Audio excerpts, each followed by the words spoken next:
para jamaah yang pertama yang kami muliakan, para alim ulama, pengurus daripada Surau Nurul Iman, dan seluruh bapak ibu yang kami banggakan, dan adik-adik yang kami muliakan, yang kami sayangi. Adik-adik laki-laki, halo. Kalau Ustadz bilang halo, bilang hai. Halo. Adik-adik semuanya yang di pinggir nih pindah ke depan. Pindah ke depan, ayo. Pindah ke depan semuanya. Ayo. Adik-adik semuanya pindah di depan. Tapi jangan di depan kamera, di belakang saja.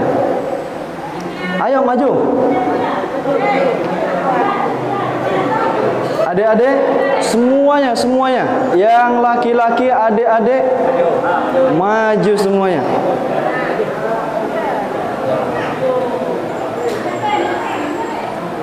Masya Allah. Kita doakan adik-adik ini salah satu yang telah nantinya menghafal 30 juz Al-Quran. Amin. Mudah-mudahan dari mereka ini salah satunya menjadi ulama. Amin. Begitu kita berdoa, mudah-mudahan diijabahi oleh Allah Subhanahu wa taala. Kita bersyukur pada malam hari ini berkumpul di tempat yang sangat luar biasa. Namanya musola, tapi besarnya sebesar masjid. Saya tadi menjelang masuk ke simpang 3 tadi, saya pikir paling mau ada motor 10 buah motor saja. Rupanya ramai macam pasar malam. Saya kira tadi ini pasar malam apa peringatan, ataukah kita akan melakukan kajian. Rupanya betul, jamaah telah menanti. Tadi bule saya nelpon terus, di mana pi? Rupanya betul telah ditunggu oleh para jamaah. Alhamdulillah pada malam hari ini sebetulnya kami nostalgia ini. Nostalgia atas kami lahir di sini. Dulu kami dikeluarkan oleh bidan Ibu Eli. Ada Ibu Eli di sini, Pak? Ada, Bu? Tak ada lagi. Beliau yang mengeluarkan saya, kata ibu saya, itu tahun 1995 waktu banjir. Untung emak saya tak melahirkan saat banjir ataupun di luar daripada di atas sampan di luar rumah. Kalau di atas sampan kemungkinan saya tak ada di sini, tenggelam mungkin. Alhamdulillah saya rupanya dilahirkan oleh bidan Eli di sini 1995. Mungkin perkenalan sedikit biar makin akrab, karena ada satu pepatah mengatakan tak kenal maka suaranya ibu-ibu aja, bapak-bapak adakah di sini? Tak kenal maka kenalan dulu, ta'aruf. Tak kenal maka ta'aruf. Karena apa ibu-ibu? Karena asal kita kenal sama istri tetangga, sayang langsung. Itu tak baik. Kenal langsung kemudian sama anak gadis orang, sayang langsung. Itu tidak baik. Maka perkenalan dulu. Tak kenal maka ta'aruf dulu, kenalan. Maka kami adalah Resfi Rahmadani bin Aldison bin Muhammad Basri bin Muhola. Hanya sampai kakek kedua saya hafal. Belum saya cari tahu kakek yang ketiga, keempat dan seterusnya. Kami lahir sampai berumur kira-kira 5 tahun, pindah ke Pematang Rebah, lahir di Tebing, di depan rumah Bule Sri. Dan kemudian setelah pindah ke Pematang Rebah, masuk ke TK Pembina. Di situ saya belajar bagaimana ngasih makan kelinci. Karena saya suka waktu TK tuh yang paling saya ingat, entah kenapa ibu-ibu sekalian, saya ngasih makan kelinci. Asal nampak kelinci, waktu jam keluar main atau jam istirahat, saya kasih makan kelinci. Itu yang saya sukai. Selain daripada pembelajaran ada kalimat, huruf-huruf, misalnya alfabet atau yang lainnya. Kemudian saya teruskan ke SD 013 Pematang Rebah. Kemudian SMP 1 Rengat Barat di Pematang Rebah. Dan kemudian SMK 1 Negeri Pasir Penyu, yang saat itu menjadi RSBI Rintisan Sekolah Bertaraf Internasional, jurusan Agribisnis Tanaman Perkebunan. Kemudian kami magang di satu perusahaan Jepang. Di sebelahnya ada pesantren. Itu asal mulanya kenapa saya hari ini, malam ini bisa berdiri di hadapan Bapak Ibu sekalian. Di pesantren itu ada orang Nigeria. Orang Nigeria, mohon maaf, kulitnya berwarna hitam sekali. Karena mungkin ada di antara kita yang hitam saja. Ini panjang, hitam sekali. Tapi dia berbicara bahasa Arab sama anak-anak orang Indonesia. Kok bisa orang-orang ini berbahasa Arab dengan syekh dari Nigeria ini? Dari situ kami kemudian penasaran. Besoknya setelah saya pulang magang, saya telepon. Saya cari tahu di internet, saya telepon. Ustaz, saya Resfi Rahmadani, sekolah di SMK. Saya mau daftar di pesantren, boleh tak Ustaz? Silakan saja nak, daftarkan dirimu. Saya bilang, Ustaz, saya tak pernah masuk MTS, tak pernah masuk MAN. Bagaimana Ustaz? Silakan daftar saja. Nyerah saya karena Ustaznya ngomong seperti itu. Pokoknya apa alasan saya untuk kemudian bisa menjadi alasan saya masuk ke pesantren? Daftar saja. Yang penting daftar, kata beliau. Kami kemudian daftarkan sekolah di Darussyahada Boyolali untuk D2 dan kemudian di Ma'had Ali An-Nur mengambil dirasat Islamiyah, tahfidzul Quran dan fikih Syafi'i. Setelah itu kami mendapatkan kesempatan yang sangat luar biasa berangkat ke negeri Yaman, masih di area Jazirah Arab, dan salah satu guru kami adalah Syekh Dr. Talib bin Umar bin Haidra Al-Kathiri, dan salah satu lagi adalah Syekh Muhammad bin Salim bin Mubarak bin Sa'idan. Dua di antaranya adalah guru besar kami di Markas Hadramaut. Syekh Dr.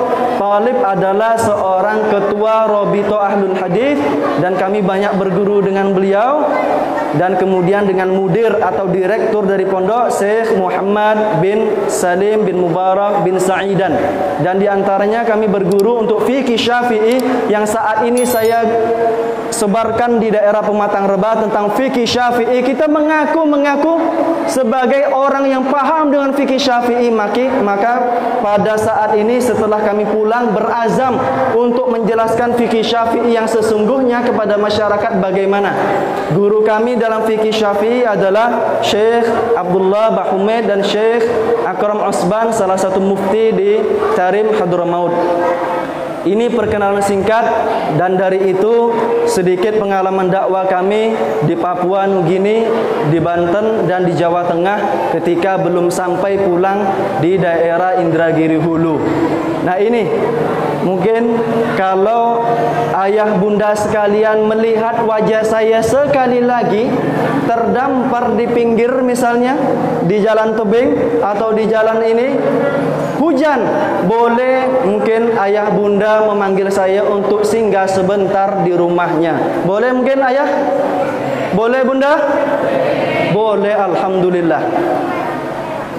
Yang kedua, salawat serta salam kita sanjungkan kepada Nabi besar Muhammad sallallahu alaihi wa ala alihi wasallam, kepada para keluarganya, kepada para sahabat, kepada para tabi'in, kepada muridnya para sahabat dan murid dari muridnya para sahabat, kepada imamul a'immah, kepada para imam 4 mazhab, kepada seluruh kaum muslimin yang senantiasa menjadikan Al-Quran dan As-Sunnah sebagai petunjuk di dalam hidupnya. Baik ayah bunda yang dimuliakan Allah, malam hari ini tema kita adalah semangat menegakkan agama. Semangat menegakkan agama. Akan kita ceritakan tentang sesosok manusia yang mulia, dijuluki oleh manusia sebagai insanul kamil, sebagai seorang yang sempurna. Kita lihat bagaimana ibadah beliau kepada Allah, bagaimana beliau kemudian menjadikan masjid, menjadikan musola sebagai tempat untuk menegakkan agama. Allah Subhanahu wa taala berfirman dalam Quran Asy-Syu'ara ayat yang ke-13, "Syara'a lakum minad dini ma wassa bihi Nuha." Tema kita pada malam hari ini, telah disyariatkan kepada kalian din sebagaimana kami wahyukan kepada Nabi Nuh alaihissalam yang berdakwah selama 1000 tahun illa khamsina sana, kecuali 50 tahun, 950 tahun Nabi Nuh berdakwah itu telah disyariatkan oleh Allah Subhanahu wa taala. Walladzi auhayna ilaik. Perhatikan kalimat ini. Dan apapun yang telah kami wahyukan kepadamu Muhammad sallallahu alaihi wasallam. Artinya setelah disyariatkan kepada Nabi Nuh, disyariatkan pula kepada Nabi Muhammad. Wa ma wasaina bihi Ibrahim wa Musa wa Isa, yang itu kemudian kami berikan wasiatkan pula kepada Nabi Ibrahim, Nabi Musa dan Nabi Isa alaihi salam. Apa yang diperintahkan kira-kira oleh Allah Subhanahu wa taala kepada Nabi Nuh, kepada Nabi Musa, kepada Nabi Ibrahim, kepada Nabi Isa, kepada Nabi Muhammad? Apa kira-kira yang diperintahkan? An aqimud dina wa la tatafarraqu fi, untuk menegakkan agama, wa la tatafarraqu fi, agar kemudian jangan bercerai-berai di dalam agama tersebut.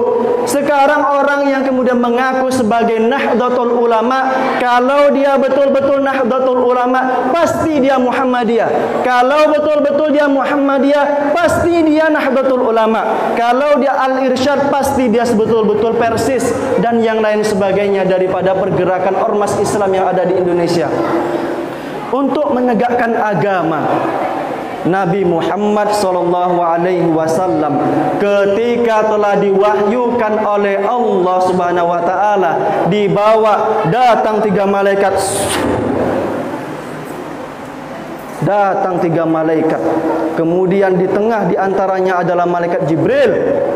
Ayyuhum, mana di antara mereka yang akan kita berangkatkan? Ketika turun Quran surat Al-Isra, Allah Subhanahu wa taala berfirman, Subhanalladzi asra bi 'abdihi. Subhanalladzi, Maha suci Allah Subhanahu wa taala yang telah memberangkatkan hambanya. Nabi Muhammad disebut sebagai hambanya, diakui sebagai hambanya. Asra, perjalanan dalam malam hari. Dalam bahasa Arab, saro yasiru, diberangkatkan, berangkat di malam hari. Ada masya yamshi, itu berjalan di siang hari. Saro yasiru, diberangkatkan, dipilih Nabi Muhammad kemudian untuk diberangkatkan Isra minal Masjidil Haram ilal Masjidil Aqsa, dari Masjidil Haram ke Masjidil Aqsa yang seharusnya ditempuh dalam waktu 3 bulan atau sampai 6 bulan. Namun pada malam hari itu setelah Isya tertidur Nabi Muhammad. Di sebelahnya ada Anas bin Malik yang menceritakan ini dalam Sahih Bukhari dan Sahih Muslim dalam kitab Quranul Azim, tafsir Quranul Azim. Maka kemudian diberangkatkan kurang dari 12 jam sebelum fajar, sebelum subuh, Rasulullah kemudian telah turun kembali ke muka bumi. Diberangkatkan dengan satu kendaraan yang satu lompatan, langkahnya maddal basar, sepanjang mata memandang. Orang-orang menyebutnya dengan buraq, kecepatan kilat luar biasa. Diberangkatkan Nabi Muhammad. Kemudian setelah sampai di Masjidil Aqsa, mengimami seluruh daripada para nabi, dan kemudian dimi'rajkan Rasulullah menuju Allah Subhanahu wa taala. Ketika kemudian diketukkan, tok tok tok, pintu langit yang pertama, seluruh malaikat di pintu langit pertama bertanya, "Man anta?" Siapa engkau? Ana Jibril, aku adalah Jibril alaihissalam. Wa man ma'ak? Dan siapa yang bersama engkau? Maka kemudian malaikat Jibril yang membawa Nabi Muhammad sallallahu alaihi wasallam menjawab, "Ma'i Muhammad bin Abdullah." Bersamaku Nabi Muhammad bin Abdullah. Dan kemudian penduduk langit pertama menanyakan, "Hal qad bu'itha fi?" Sungguh sungguh apakah telah diutus Nabi Muhammad ke dunia? Maka kemudian sungguh telah diutus berjumpa dengan Nabi Adam alaihissalam di langit yang pertama. Dan kemudian Nabi Adam mengatakan, marhaban wa ahlan, selamat datang keluargaku, selamat datang wahai anak cucuku. Karena manusia yang pertama diciptakan adalah Adam alaihissalam, yang diciptakan oleh Allah, khalaqahum min tin, dari tanah. Maka kemudian diketuk pintu langit yang kedua. Begitu kemudian para malaikat menanyakan, siapa engkau? Aku Jibril. Wa man ma'ak, siapa yang bersama engkau? Nabi Muhammad. Sungguh aku telah diutus untuk tidak membuka kecuali telah datang seorang bernama Muhammad bin Abdullah. Maka dibukakan pintu langit yang kedua, berjumpa Nabi Isa alaihissalam, yang nanti di akhir zaman akan turun di sayap kanan dan kirinya ada malaikat yang turun di Masjid Jami' di Damaskus, yang beliau telah ditugaskan untuk menebas leher Dajjal Al-Masih laknatullah alaih. Kemudian dilanjutkan perjalanan ke pintu langit yang ketiga, keempat, kelima, keenam, berjumpa dengan Nabi Ibrahim alaihissalam. Kemudian dijawab oleh Nabi Ibrahim, ahlan bibni, ahlan wa marhaban bibni, selamat datang wahai anak dan cucuku, Khalilullah, kekasih Allah subhanahu wa ta'ala. Sampai kemudian di langit yang ketujuh, di situ ada Nabi Musa alaihissalam. Nabi Musa mengatakan, dan azan, aku tidak menyangka ada seorang Nabi yang kelak akan melompati tingginya dibandingkan tinggiku di langit yang ketujuh. Maka kemudian dibawa ke Sidratul Muntaha, berjumpa dengan Allah Subhanahu wa taala. Fa auha ilaihi wahyan. Maka kemudian diberikan satu wahyu yang amat mulia, yang hari ini saksi musola atau surau Nurul Iman ini kelak menjadi saksi atas satu wahyu yang disyariatkan kepada Rasulullah dan kepada Nabi dan kepada umat Islam seluruhnya. Musola ini akan menjadi saksi, setiap ubin lantai-lantainya akan menjadi saksi atas wahyu ini. Apa yang kemudian diwahyukan? Khamsina solatan, 50 waktu solat. Bayangkan 24 jam dibagi 50, berapa menit kira-kira? Berapa menit bunda? 24 bagi 5, berapa jam kira-kira? Setiap 25 atau 30 menit harusnya azan.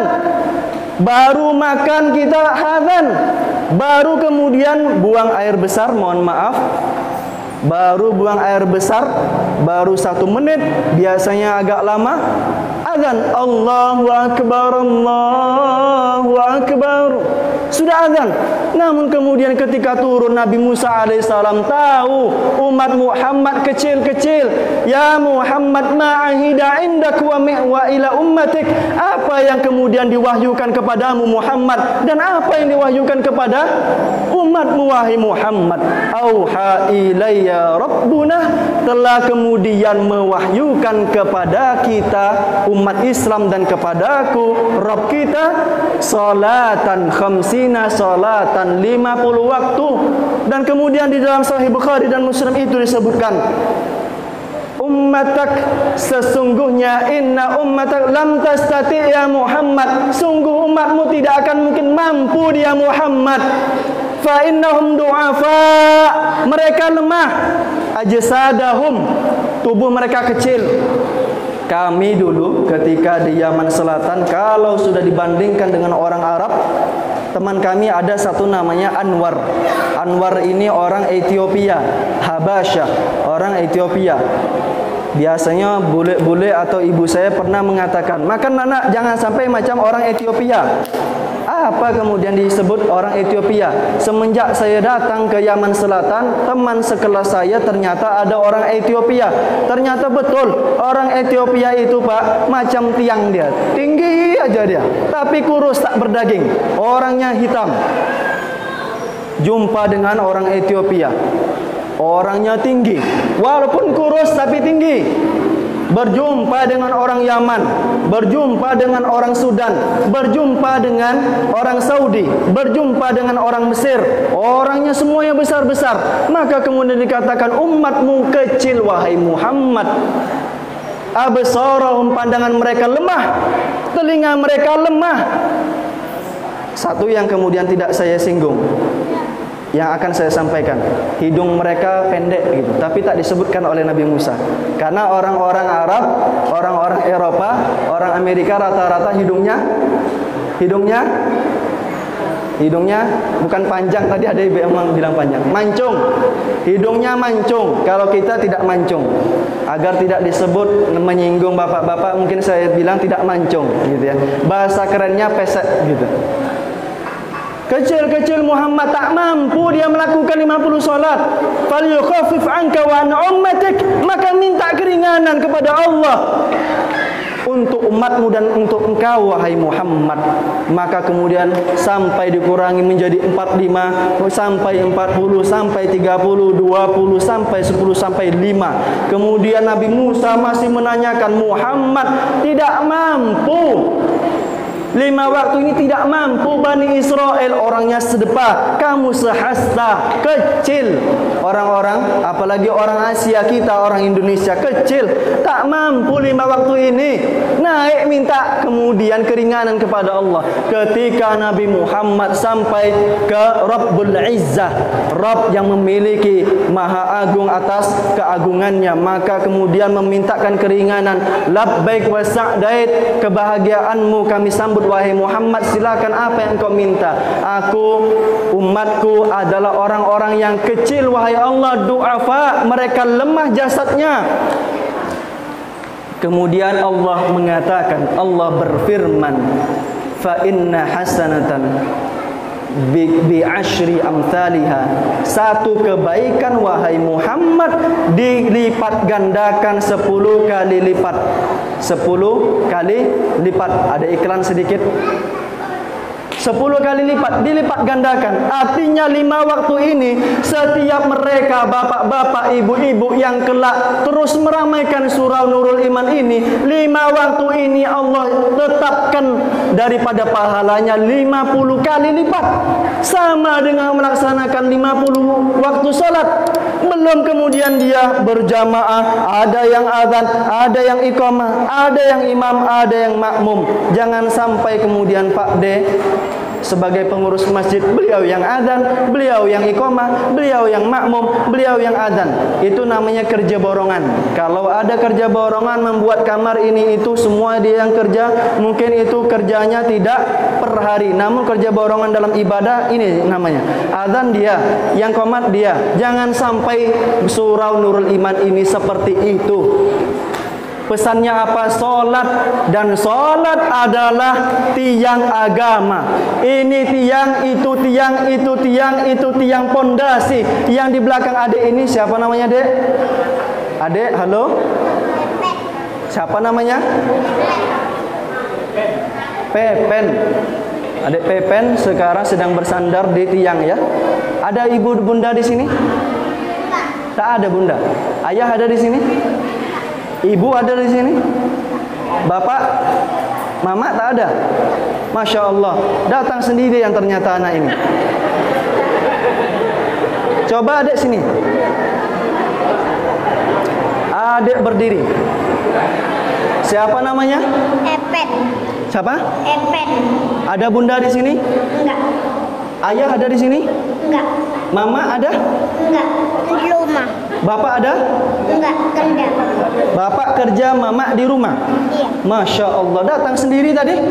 Dengan kakang. Oh, dengan kakang. Masya Allah. Saya pikir betul dia dilepas naik sepeda ke sini sendirian.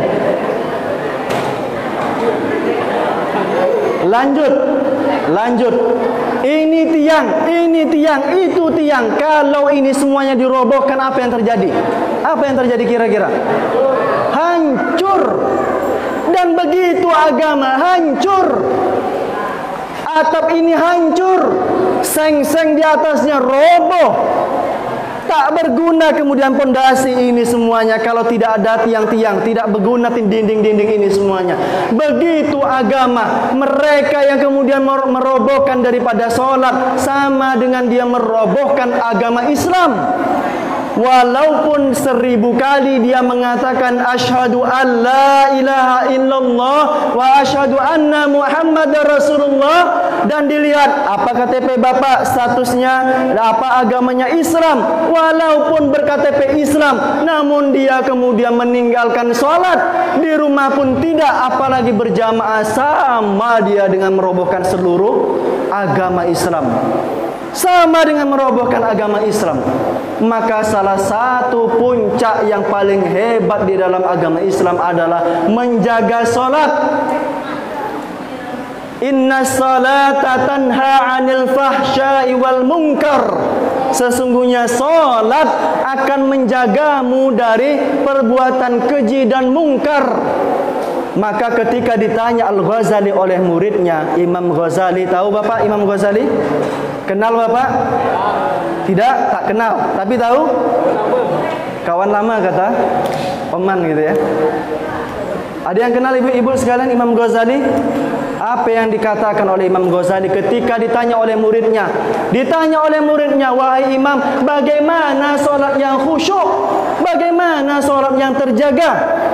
Imam mengatakan, jika solat subuhmu khusyuk, maka dari salam sampai takbir engkau khusyuk. Dari salam sampai takbir engkau khusyuk. Betul kira-kira dari salam kita solat? Betul bunda? Jawab. Betul tidak solat dimulai dari salam? Tidak, tidak benar. Namun Imam Ghazali mengatakan, kalau solatmu khusyuk, dari salam sampai takbir engkau terjaga mengingat Allah. Artinya setiap porsi 5 solat telah ditentukan kadarnya oleh Allah untuk terus mengingat Allah Subhanahu wa ta'ala. Artinya ketika dia solat subuh, kalau solat subuhmu khusyuk, seharusnya takbir sampai salam. Namun imam mengatakan salam sampai takbir. Kalau solat subuhmu khusyuk, maka dari salammu sampai takbir di solat zuhur engkau terjaga dari kemaksiatan. Kalau solat zuhurmu khusyuk, dari salamnya solat zuhur sampai takbirnya solat asar terjaga kemudian dirimu dari kemaksiatan dan kemungkaran. Kalau solat asar khusyuk sampai maghrib terjaga. Kalau solat maghrib khusyuk maka sampai isya terjaga. Kalau solat isya kemudian khusyuk sampai isya sampai ke subuh akan terjaga dari kemaksiatan. Maka dari pondasi menegakkan agama adalah amar ma'ruf nahi mungkar. Amar ma'ruf nahi mungkar. Walau anna ahlul qura, kalau seandainya penduduk di suatu desa, di suatu negeri, amanu wattaqau, mereka beriman, mereka bertakwa, takut kepada Allah Subhanahu wa taala, la fatahna alaihim, akan kami buka keberkahan dari langit dan bumi. Walakin kadzabu, akan tetapi beberapa desa, beberapa negeri mengingkari ayat-ayat Allah, meninggalkan solat-solat, meninggalkan amar ma'ruf, meninggalkan nahi mungkar. Meninggalkan nahi mungkar. Nahi mungkar adalah salah satu bentuk menegakkan agama. Ketika satu tempat sudah marak dengan perzinahan, sudah marak dengan pelacuran, sudah marak dengan prostitusi, la fatahna, kalau seandainya mereka bertakwa akan kami bukakan keberkahan. Akan tetapi Allah Subhanahu wa taala berfirman, zaharul fasad, telah nampak kemudian kerusakan fil barri wal bahri, di muka bumi, daratan dan di lautan, gara-gara kemaksiatan tersebar. Minum-minuman keras tersebar, pelacuran tersebar, yang kemudian telah menjadi aib umum, tidak ada yang mengingatkan. Maka mereka yang mampu seharusnya mengingatkan dengan mulut, tak diingatkan dengan mulut. Yang seharusnya kemudian aparat-aparat pemerintah bisa menggerakkan massa untuk menutup tempat-tempat bermaksiat, tidak dilakukan. Maka fa'akhadnahum adzaban alima, Allah ambil mereka dengan azab yang amat pedih. Azab yang amat pedih. Kalau sudah khamr, induk daripada kerusakan, minum-minuman keras, lahir kemudian perzinahan, hilang akalnya, tidak melakukan lagi ibadah. Perzinahan telah merebak di mana-mana. Cukup bagi kita menjaga salat. Ihris ma yanfa'uk, jaga apa yang bermanfaat bagi kita, wahai ayah bunda sekalian, wahai saudara-saudaraku sekalian. Jaga apa yang menjadi yang bermanfaat bagi diri kita. Jangan sampai kemudian Kuba dikenal, jangan sampai Kuantan Babu dikenal di penjuru dunia. Kami ketika membuka WhatsApp, membuka YouTube, membuka kemudian website, bergetar tangan melihat di Kuba telah marak dengan berbagai kemaksiatan. Jangan sampai orang-orang di Indragiri Hulu di Mesir, orang-orang Indragiri Hulu di Sudan, orang-orang Indragiri Hulu di Mekah dan di Madinah melihat berita-berita tersebut. Kembangkan kreativitas daripada anak muda. Dan anak muda tidak mungkin akan bergerak sampai kemudian orang-orang tua sampai dibantu oleh mereka. Ustaz-ustaz hanya mampu dengan lisannya saja. Setelah ini habis. Yang akan semangat melakukan sholat, besok dia hadir di shop-shop ini, besok dia hadir di shop-shop masjid di sana, hadir besok di shop-shop masjid di sana, di hilir dan di hulu.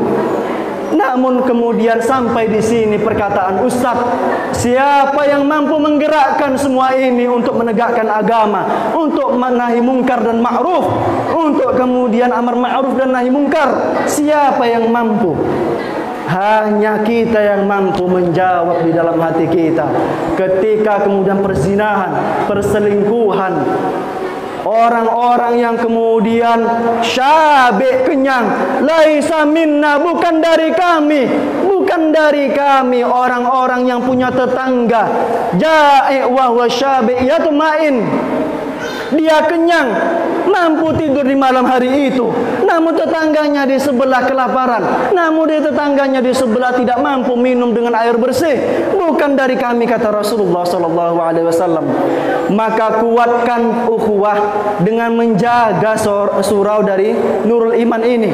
Besok kata tadi pengurus masjid, pengurus surau akan dijadikan masjid besar, masjid megah, acara yang akan dilakukan setiap malam peringatan pada malam-malam hari ini. Namun ketika kemudian maka ditinggalkan solat-solat, sof ini kosong, sof yang kedua kosong, sof ketiga kosong, maka tidak ada arti masjid.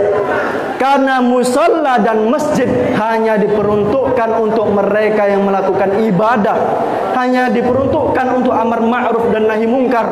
Tidak berguna lagi kemudian gembar-gembor untuk melakukan amal ibadah kalau dari hati kita tidak tergerak. Sudah dihimbau untuk melaksanakan sholat berjamaah, namun siapa yang bisa menjaga itu semuanya? Hanya kita. Anak-anak sekarang dijaga untuk tidak kena wabah, tidak kena pandemi corona. Silakan dijaga, bawakan mereka masker, bawakan mereka sejadah, izinkan mereka untuk sholat. Kata Muhammad Al-Fatih rahimahullah, kalau seandainya di masjid, kalau seandainya di musola tak terdengar lagi anak-anak yang ceriwis, tak terdengar lagi anak-anak yang teriak, tak terdengar lagi anak-anak yang menangis, fantazir, maka tunggu kehancuran akan Islam, tunggu kehancuran akan agama Islam yang kita bangga-banggakan selama ini. Apa statusmu dalam agama Islam?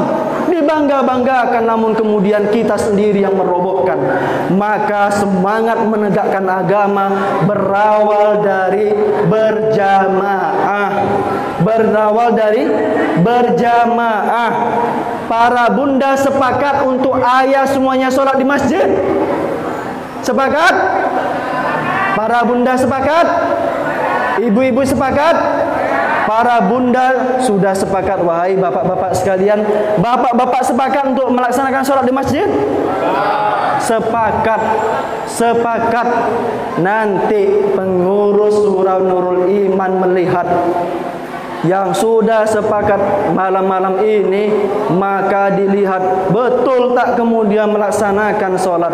Karena sholatu burhanun, sholat adalah bukti keislaman seseorang. Tidak ada paksaan ustaz, tidak ada paksaan untuk meninggalkan khamar, tidak ada paksaan untuk melaksanakan sholat. beragama Islam sama dengan bapak-bapak masuk tentara, sama dengan ibu-ibu masuk polisi. Ketika sebelum menjadi polisi tak dilarang untuk minum minuman keras, tidak dilarang untuk push up, dipaksa untuk push up, tidak dipaksa untuk melaksanakan apapun. Namun setelah dia masuk tentara, namun setelah dia masuk ke dalam polisi, akademi polisi, dipaksa untuk melakukan setiap aturan. Begitu makna daripada la ikraha fid din yang disebutkan oleh para ulama. La ikraha fid din, tidak ada paksaan dalam agama, betul. Orang Nasrani, orang yang di gereja tidak kita paksa untuk sholat di masjid. Namun mereka yang kemudian menggunakan peci, mereka yang sudah menggunakan mukena, dipaksa untuk melaksanakan sholat demi kebersamaan dan keutuhan agama dan bangsa kita. Sudah sepakat insyaallah? Bunda dan ayah sudah sepakat untuk menegakkan agama. Yuk buat grup-grup WA, buat grup-grup Telegram, buat grup Facebook untuk musola, untuk surau Nurul Iman. Kalau ada salah satu tetangga yang sakit, dikabarkan seluruh jamaah datang ke rumahnya, dijenguk. Kalau ada yang kemudian dia tahu nampaknya ibu itu dapurnya tidak lagi mengeluarkan asap, ayo kita jenguk. Semua berawal dari masjid, semua berawal dari musola dan surau. Maka dari sini kita yuk azamkan diri.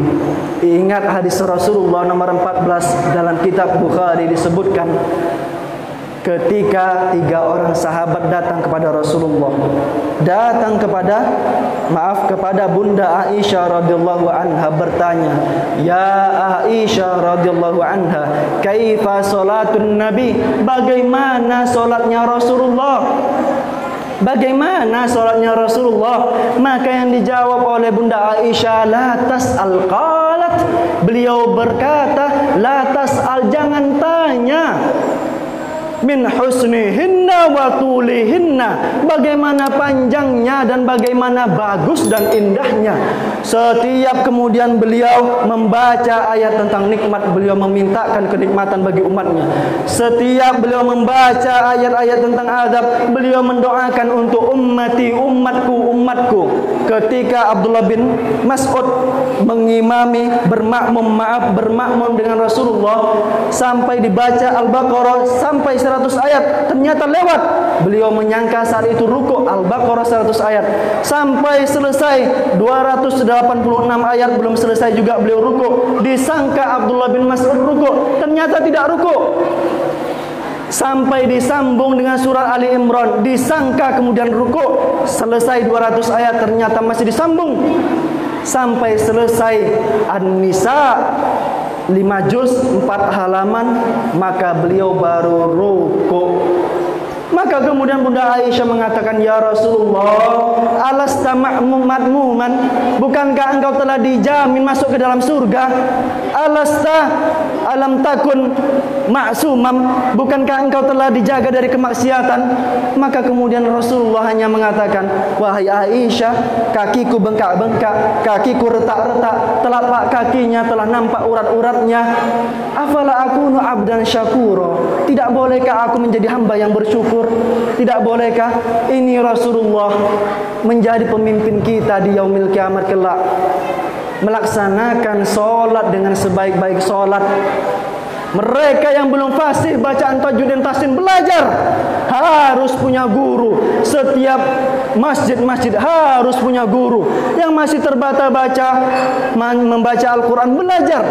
Karena talabul ilmi faridatun ala kulli muslimin wa muslimatin.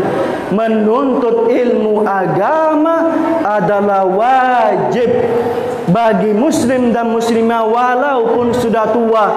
Abu Ayyub Al-Ansari umurnya 70 tahun mendekat ke Rasulullah, "Ya Rasulullah, ajarkan aku agama." Diajarkan agama. Sampai sekarang beliau dikenang sebagai seseorang yang kemudian menjadi cikal bakal akan terbebasnya kota Konstantinopel yang ada di Turki. Ketika itu dibebaskan oleh sebaik-baik pasukan. Ayah bunda yang dimuliakan Allah Subhanahu wa taala, Ini yang kemudian kami sampaikan kepada ayah bunda sekalian. Mudah-mudahan bisa diambil hikmah, bisa diambil pelajaran. Sekian, apabila ada kesalahan, maka itu datang dari diri kami pribadi.